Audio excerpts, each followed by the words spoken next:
Qatar Airways is one of the world's best international carriers, connecting more than 31 million passengers across every corner of the globe through their massive hub at Doha's Hamad International Airport, which is consistently ranked as one of the best in the world. The airline has always enjoyed a great reputation thanks to its commitment to safety, service, and a high-quality onboard product. So it seems rather strange that the airline operates nearly empty flights across Australia every single day on their 777-300ER, an aircraft designed to accommodate 354 passengers in a two-class configuration. Let's take a closer look at this seemingly bizarre flight. QR989 is scheduled to depart Adelaide at 11:40 a.m. local time, before touching down in Melbourne at 1:35 p.m. However, its journey doesn't end here. At Melbourne, QR989 picks up the overwhelming majority of its passengers before continuing on to Doha. But it gets even crazier from here. The return flight QR988 lands back at Melbourne at 11:40 p.m., but it doesn't continue on to Adelaide until 5:35 a.m. the next morning, after a nearly 6-hour-long overnight layover due to Adelaide's airport being closed from 11 p.m. to 6 a.m. Therefore, this leg is even emptier with single-digit passenger counts, and in some instances it flies with completely empty cabins.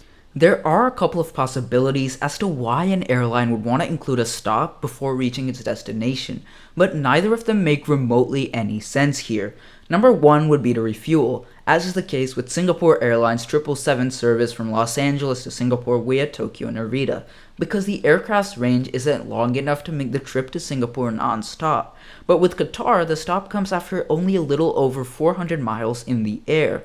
Number two is a little bit more interesting. It's when an airline gets specific permission to operate flights between two foreign countries, as is the case with Emirates' flight from New York JFK to Milan or Newark to Athens, both of which continue on to Dubai. These are what's known as Fifth Freedom routes. However, in all of these instances, the airline is allowed to sell tickets to passengers not traveling to the final destination, such as passengers traveling just from New York to Milan. But for all intents and purposes, the short hop from Adelaide to Melbourne is treated as an international flight, as Qatar, being a foreign airline, isn't allowed to fly domestic routes within Australia. So only international passengers flying all the way to Doha are eligible to book this route, and they have pretty much no incentive to do so, as Qatar also operates a non-stop service from Doha to Adelaide that continues on to Auckland, New Zealand. So in essence, this route primarily serves passengers traveling from Melbourne to Doha. So why on earth is Qatar so bent on flying to Adelaide despite having practically zero demand for that route? All things considered, wouldn't it be a lot easier to fly non-stop directly to Melbourne? Well, they can't. In order to do so, they would need permission from the Australian government, which has so far only allowed the airline to operate 28 flights per week to the four major Australian cities: Sydney, Melbourne, Brisbane, and Perth, which works out to be a maximum of one flight to each of these cities per day. But the restrictions don't say anything about other smaller Australian cities. Qatar, seizing an opportunity, added an extra route to Melbourne with the destination and starting point registered as Adelaide, the fifth largest city in Australia. This isn't the first time Qatar has done this either. In fact, the airline previously operated an additional flight to Sydney that terminated at Canberra. But all of this raises an even bigger question. If demand for the Melbourne-Doha route is so strong that the airline is willing to waste fuel and operational costs on their 777 for 1.5 hours every day, it begs the question, why is the Australian government not letting them fly more routes into the country in the first place? Especially since the extra route would benefit Australia by generating the country $500 million a year in tourism revenue. This is where geopolitics and economics come into play.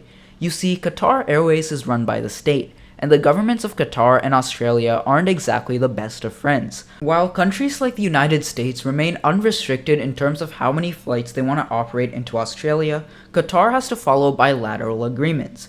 But perhaps the bigger reason for denying Qatar additional flights is the impact it would have on Qantas, the flag carrier of Australia. Today, international fares remain extraordinarily high, fueled by a post-pandemic surge in travel demand and not enough capacity, resulting in high profits for Qantas. If Qatar were to offer a rival route, it would increase the number of seats available, thereby decreasing the cost per seat and resulting in lower profits for Qantas. Of course, the Australian government has denied this and simply stated national interests as their rationale, but we all know what that really means. This brings up an interesting question. How much power should governments truly have when it comes to regulating the aviation industry? Let me know down in the comments what you think, and as usual, if you found this video interesting, subscribe for more.